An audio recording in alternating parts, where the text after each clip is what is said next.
X into X అంటే X power 1 into X power 1 కదా, 1 + 1 2, X power 1 into X power 2 1 + 2 3, X power 2 into X power 3 2 + 3 5 అంటే X power 5.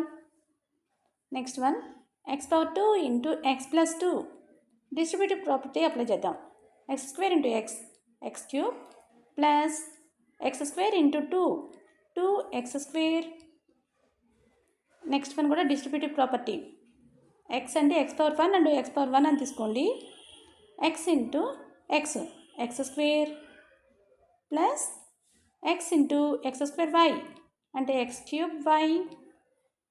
Next one x into 4x plus 2 x into 4x 4x square plus 2 into x 2x.